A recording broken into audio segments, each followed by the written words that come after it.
Is Britain policing people differently depending on who they are?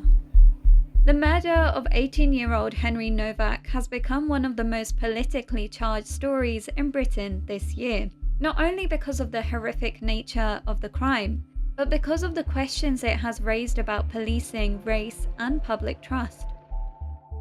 Police bodycam footage showed officers treating Henry as a suspect after his killer called 999 and accused him of making a racist verbal attack. Despite repeatedly telling officers he had been stabbed, officers did not initially recognize the severity of his condition and did not identify his injuries for a critical period of time. The footage has sparked outrage across the country and prompted investigations into the officers' conduct. For many, the case raises a question that goes far beyond this tragedy.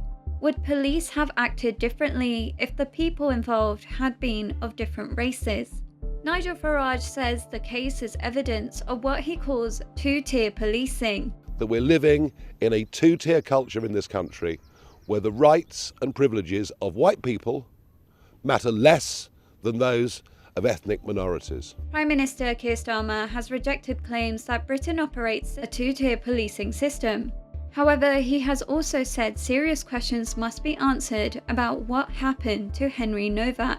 Serious questions that need to be addressed, not least this question about accusations of racism informed decision-making in such cases. After watching the footage, Starmer said it made him feel sick and backed further investigation into the officers' actions. So where does that leave us? For Farage, the case reinforces an argument he has made for years, that concerns about accusations of racism and discrimination can sometimes influence police decision-making. It's the same claim he made after the Southport riots in 2024. Police leaders rejected those accusations, and a later parliamentary inquiry found no evidence that officers had policed the disorder differently because of race or politics. But Farage argues an allegation of racism appeared to be taken more seriously than a young man's repeated claims that he had been stabbed. Others say the investigation must establish whether this was a specific failure or evidence of a broader issue. The government rejects claims of a two-tier policing, but accepts serious questions need to be answered. The investigation will determine what went wrong, but Henry Nowak's death has reignited a debate about policing in Britain that is unlikely to disappear.